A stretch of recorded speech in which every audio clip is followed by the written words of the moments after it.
ഔദ്യോഗികമായി എന്നെ ഈ പറയുന്നത് പോലെ ചർച്ചകളിൽ പങ്കെടുക്കുന്ന കാര്യത്തിലോ അല്ലെങ്കിൽ ഈ പറയുന്നത് പോലെ മാധ്യമ വക്താവ് എന്നുള്ള പദവിയിൽ നിന്നോ ഒഴിവാക്കിയതായിട്ട് KPCCയിൽ നിന്ന് എനിക്കൊരു കത്തോ അല്ലെങ്കിൽ ഏതെങ്കിലും നേതാവ് വിളിച്ച് എന്നെ അറിയിക്കുകയോ ചെയ്തിട്ടില്ല. ഇത് എന്താണ് എന്നുള്ളത് മറുപടി പറയേണ്ടത് ആ പുറത്താക്കിയ ആളും അതോടൊപ്പം തന്നെ അതിന് നേതൃത്വം കൊടുക്കുന്ന മറ്റാളുകളുമാണ്.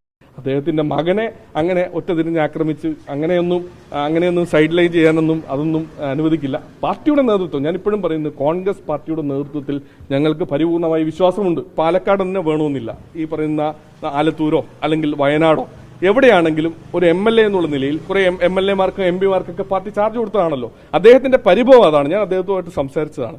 അദ്ദേഹത്തിന്റെ പരിഭവം, അദ്ദേഹത്തിന്റെ ചുമതല നൽകാൻ നേതൃത്വം തയ്യാറായിട്ടില്ല എന്നുള്ളത്, അതെന്തുകൊണ്ട് കൊടുത്തില്ല എന്നുള്ളത് അത് അദ്ദേഹത്തിന് ഒരു മറുപടി പറയേണ്ട ഉത്തരവാദിത്വം പാർട്ടിയുടെ നേതൃത്വത്തിനുണ്ട്. ഞാൻ ഇപ്പോഴും വിശ്വസിക്കുന്ന ഒരു കാര്യം, സരിനാണെങ്കിലും പാർട്ടി വിട്ടുപോയ ഷാനിബാണെങ്കിലും അവരെയൊക്കെ ഒന്ന് കേൾക്കാൻ, അവരുടെ ആശങ്ക ഒന്ന് കേൾക്കാൻ തയ്യാറായിരുന്നെങ്കിൽ ചിലപ്പോൾ അവരൊന്നും പോകില്ലായിരുന്നു. ആ അഭിപ്രായം എനിക്കുണ്ട്.